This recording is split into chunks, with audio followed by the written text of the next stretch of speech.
Hey everyone, so welcome to my camera comparison between the Infinix Note 60 Pro and Samsung Galaxy A56 Take 2.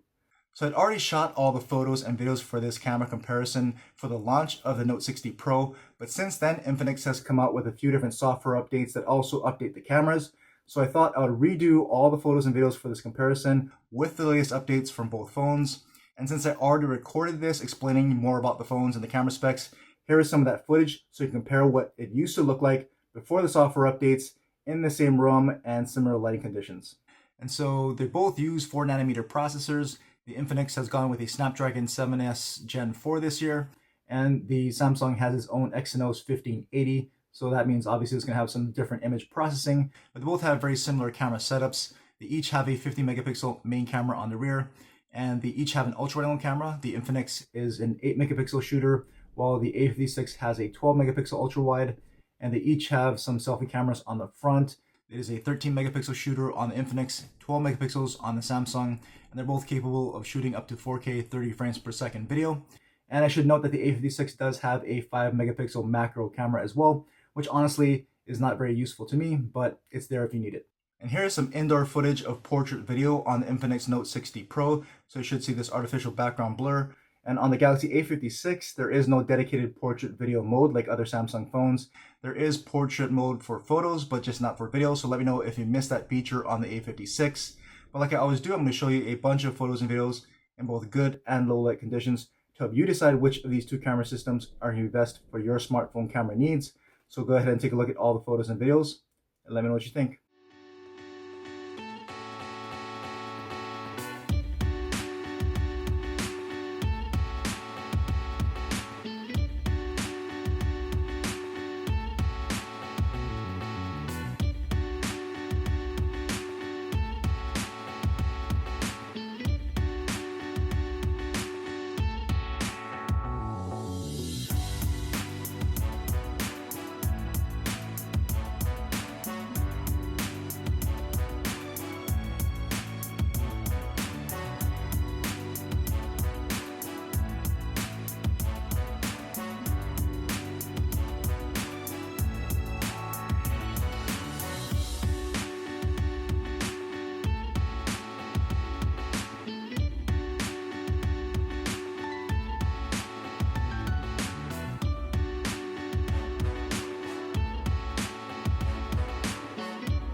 Alright, so here's the video test of the rear cameras of the Infinix Note 60 Pro and Galaxy A56.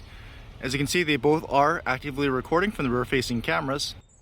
And we're starting out with the ultra-wide-angle cameras on each at the max resolution and frame rate with these ultra-wide-angle cameras, which is 2K resolution on the Infinix at 30 frames per second, and on the Samsung it can shoot at 4K 30 frames per second from all lenses.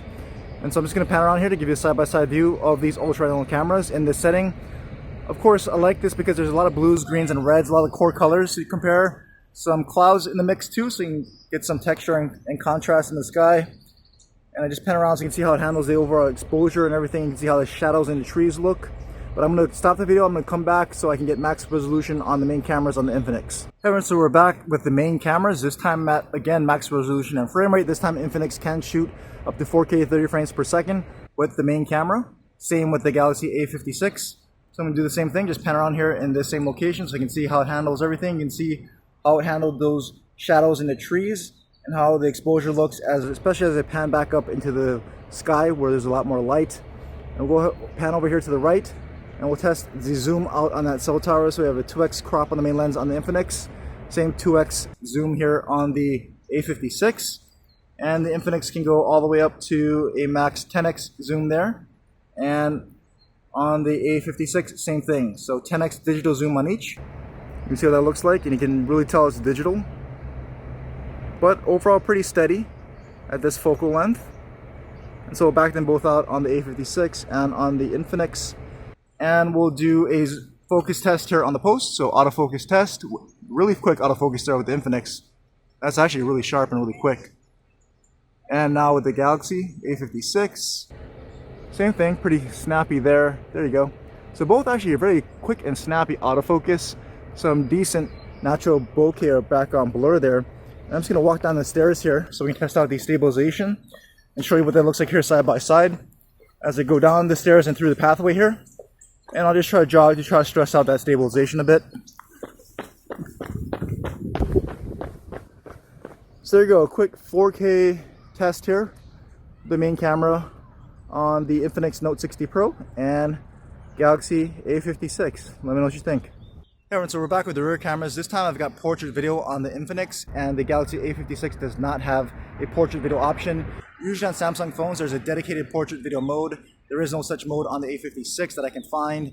There is portraits for photos if you're curious on the A56, but I did want to show you this because the Infinix does include this portrait video feature, so you should be seeing this artificial background blur on the Infinix Note 60 Pro. Also note that this portrait video option on the Infinix is limited to 1080p 30 frames per second, and there is no video stabilization, so it might be a little bit shaky. And because there's no stabilization, you're going to get a more zoomed out look, you're going to fit more in the frame. And so I'm just going to pan around here to give you a view of how this looks with the different lighting conditions as it changes, and how that background effect holds up on the Infinix. I'll pan all the way around this way where the sun will be more off of my right, and it's pretty overcast, so there's no really intense bright California sunshine like we normally have, so it won't be that dramatic of a difference in this light. But I'll come back to where I started and I'll just start walking so I can show you the stabilization side by side, as well as how this background effect holds up with some movement. So let me know what you think about this portrait video option on the Infinix, and if you're going to miss that feature on the Galaxy A56.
So here's the video test of the front-facing cameras on the Infinix Note 60 Pro and Galaxy A56. This is being recorded at 4K 30 frames per second. That's the max resolution and frame rate of these front-facing cameras.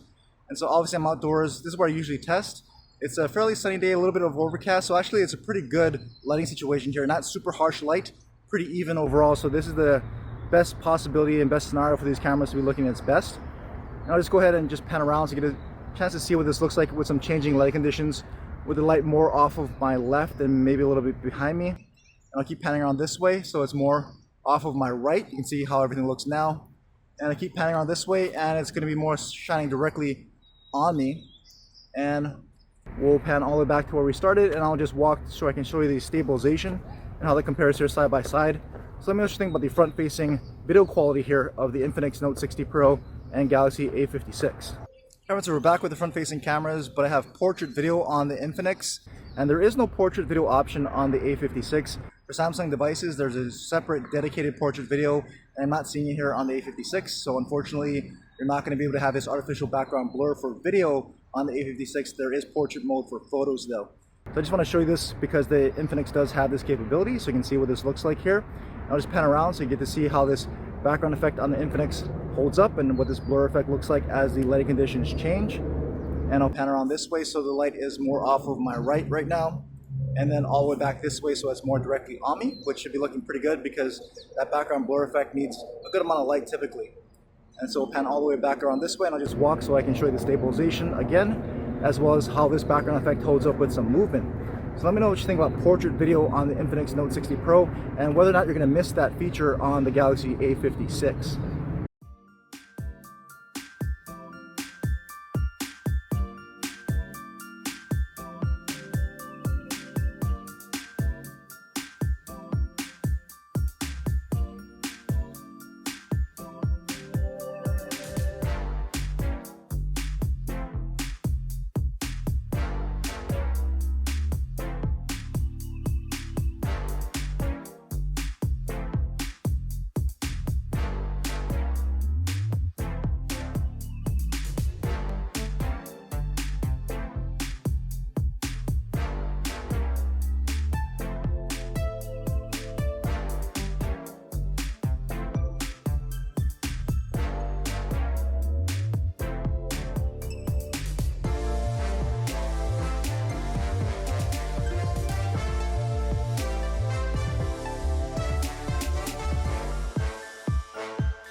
Everyone, so here's a low light video test from the Infinix Note 60 Pro and the Galaxy A56.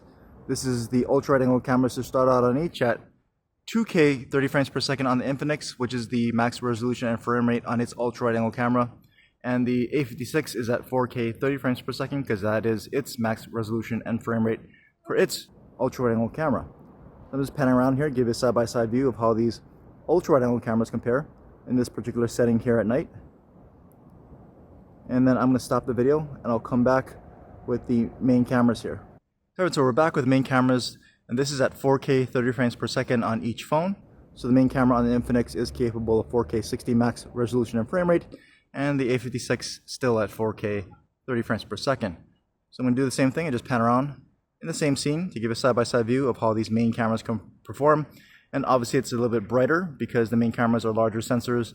They let in more light than the smaller ultra-wide angle cameras. And we can even test the zoom here.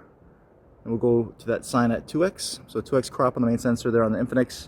And same thing here on the A56. And Infinix can go all the way up to a 10x zoom there. And A56, we can go all the way into a 10x zoom as well. So there you go. Both not the clearest at this zoom range focal length, but that's what they look like here. We'll back them out, main cameras on each. And we'll just pan around here. And we'll start walking to show you the stabilization, as well as move over to a darker area. So obviously there was a decent amount of light back there, but as I walk this way, there's going to be a lot less light. As you can see now, there's some light from the building off my left, but as we go around the corner of this pathway, it's going to get very dark. There's no lights, or very little. And right now, as you can see, it's pretty dark. And both these cameras aren't really trying to bump up the ISO too much, really. Everything is looking fairly dark in the viewfinder, as it is to my naked eye here. And then we'll go ahead and pan this way. You can see a little bit light creeping in from the building, and down this way you have a mixed lighting situation. Darkness more on the right, lighting cast off from the building on the left. So you get to see some of the shadows and what that looks like and how the cameras handle the exposure into the building lights and all that. And we'll pan up to the building and into the night sky, which there is light pollution here, so it's going to look a tad bit noisy. Maybe a little bit more on the Infinix, at least in the viewfinder for me. And we'll pan back around and end up here. So let me know what you think about this low light video test at 4K on both the Infinix Note 60 Pro and the Galaxy A56.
Hey everyone, so here's a low light video test of the front facing cameras on the Infinix Note 60 Pro and Galaxy A56.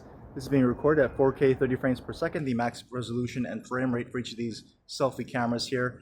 And I'm obviously outdoors at night. There's some pretty good amount of lighting, as you can see behind me. So these cameras have every opportunity to be performing as well as they can in a nighttime situation with all this light. And they're handling those bright lights behind me pretty well, but they're not really super bright lights, so it shouldn't be flaring anything out anyway. But we'll go ahead and start walking so I can show you the stabilization and what that looks like here in low light side by side, as well as to move over to a bit darker situation here where there's not as much lighting around me. So right around here, much less light. You can see it gets much darker and pretty dingy, especially in the viewfinder, at least on the Infinix.